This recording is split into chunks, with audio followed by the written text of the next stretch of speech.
Hi, I'm Professor David Farina. In today's lecture, we're going to be talking about life in the universe, cosmic evolution. Let's get started.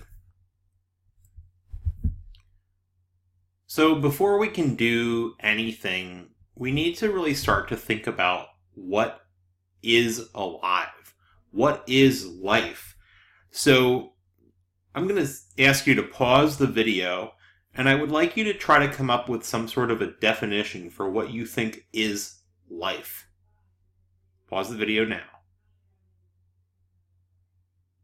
Now that you've paused the video and thought about this, I want you to imagine life not only here on Earth and in our present time, but life in general.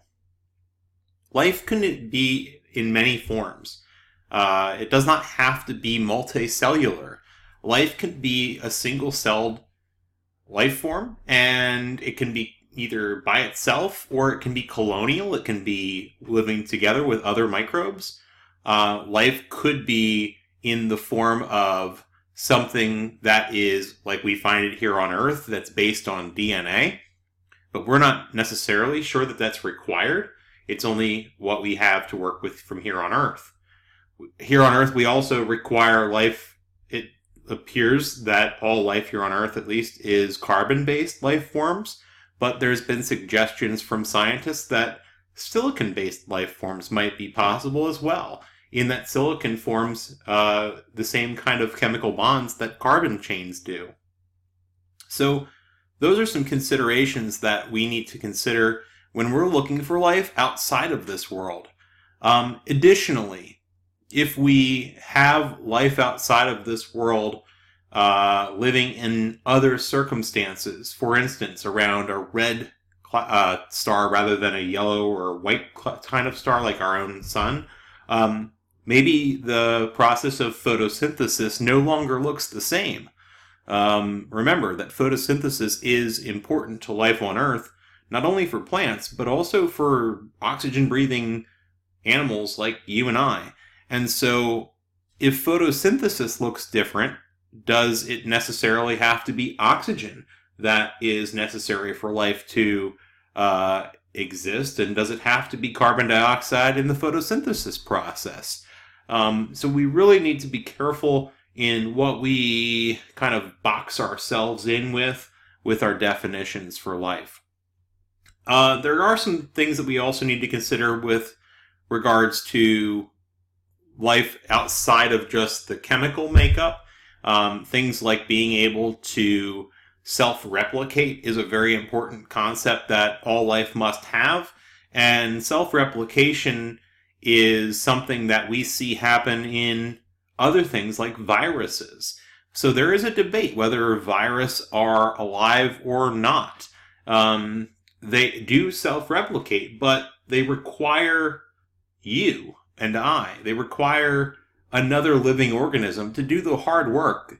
When you get sick with a cold, for instance, the virus replicates itself in your body by injecting its DNA into your cells, and your cells are acting as a factory to make more virus. So does the virus actually self-replicate, or is it just a hijacking of your genetic material to do the work for it? It's a question that is very difficult to answer. Now, that being said, what if you consider a future here on Earth even of human-made, not biological, but technological smart robots? They could maybe self-replicate. They can think. Are they alive? Would they be considered life forms? What if we at some point get technologically advanced enough to upload our consciousness to those beings, to those technologically created life or technologies? Would they be considered life forms?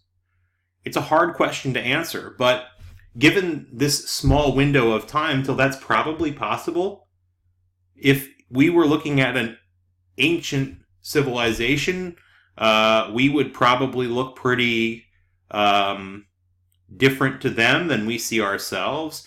And therefore, if we look at another civilization that is a few hundred or thousands or even millions of years advanced beyond us, what kind of technologies are they going to be able to have? Does it make it alive if it thinks? If it can self-replicate? Does it have to be biological? These are questions that we need to be able to answer. And it needs to be considered when we're looking for life in the universe. Here are the generally agreed upon characteristics of any life form. Ability to react to the environment. Ability to grow by taking in nourishment and processing it into energy. Ability to reproduce with offspring, having some characteristics of the parent. Ability to evolve. Once again, what makes something alive? Does it have to fit all of the criteria that we came up with?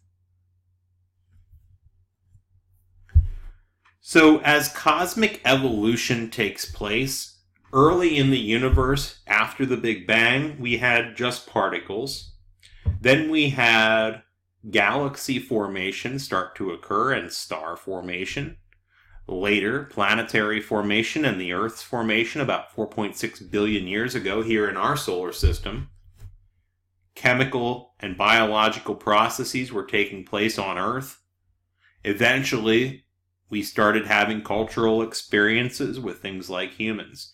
But we are simply a blink of an eye compared to the age of the universe. We are so much more closely related to the dinosaurs in terms of age than we are to the age of the Earth. It is an immense amount of time. 4.6 billion years of Earth history and 13.8 years of history of our universe, compared to just a fraction of that time, millions of years that humans have been on this Earth, and multicellular life for a little over 500 million years. So life on this planet is a pretty young and pretty new occurrence. We have very little information on this early time period on Earth, but the Earth was pretty active. We do have some indications that life was trying to take hold, but we know that volcanoes, impacts by asteroids and meteorites, they caused a lot of havoc in this early Earth, and it appears that life had turned on and turned off multiple times, and we know this through something called a banded iron formation. That is iron rocks that have layers, bands, that can either look rusty when oxygen was present in the atmosphere, or they can look not rusty when oxygen was not present in the atmosphere. The presence of oxygen in the atmosphere is super important because that shows photosynthesis was occurring or not occurring. So if there was oxygen, we had photosynthesis. We had life. When we did not have that photosynthesis, life was not around. So, in other words, Earth had many chances. It tried to start life on Earth through photosynthesis and then was somehow deactivated or killed off by some event, and then it restarted again. Now, life on Earth requires DNA as we know it. Remember, DNA is basically the blueprint from which all life is going to build its structures from. So if you wanted to make a protein, there is a DNA sequence that helps your body understand how that protein needs to get constructed from a chemical standpoint. The 4 base pairs are adenine, cytosine, guanine, and thymine, and they only connect in the following ways: G to C and A to T. So when the DNA sequence unwinds, this can be read off like a computer code. Now, we've looked into how life got kick-started here on Earth, and a very important experiment called the Urey-Miller experiment back in the 1930s took basically raw materials we think the Earth would have had in its earliest times, and we placed that material into a closed loop system. In this closed loop system, we have boiling water. It rises as steam through this piping, this glass tubing, into a chamber where electrodes are attached and a spark is discharged in the gas. That discharged spark is going to interact with the materials that are in this amino acid soup. And as this loop occurs, we get this amino acids from the raw materials of the atmosphere. We get amino acids that indicate from basically just raw materials, we end up with things that are effectively the starting points of the DNA sequence.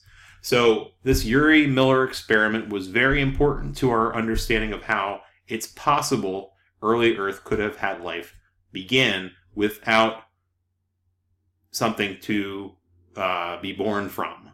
So a natural process by which DNA could have been constructed. So here we've got some protein-like droplets created from clusters of billions of amino acids. So once you've got the amino acids next to each other, they can start to build things that look kind of like proteins naturally, without the need for any kind of involvement by life itself.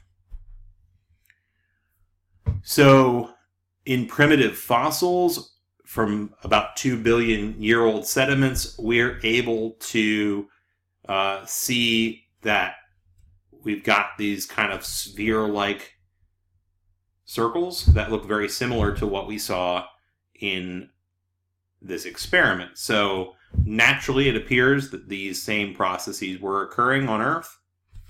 And on the right here, you can see some living algae that look much like this structure. So it looks like we have our first algae forming at least 2 billion years ago. As we look deeper into this, organic molecules, the building blocks of life, effectively, could also have come from comets and meteorites. We find that when we sample the surfaces and gases coming off of comets, that they include a lot of these building blocks of life already. And so it's possible that Earth was seeded from deep, deep parts of the solar system where this stuff already exists. Here we've got a meteorite fell in Australia, and it contains 12 different types of amino acids right within the meteor itself. So, a quick little summary here of life on Earth. Simple one-celled creatures such as algae. 3.5 billion years ago, we have evidence of their being here on Earth. Complex creatures such as amoeba, 2 billion years ago. Multicellular life, 1 billion years ago. And the entirety of human civilization, the last 10,000 years or so. So, thanks for watching today's video on life in the universe, cosmic evolution. I hope you liked this video. If you did, please click that like button. If you'd like to learn more, please click subscribe. And if you'd like to get a notification each time I make a video, please click the bell at the bottom. Thanks a lot, and have a great rest of your day.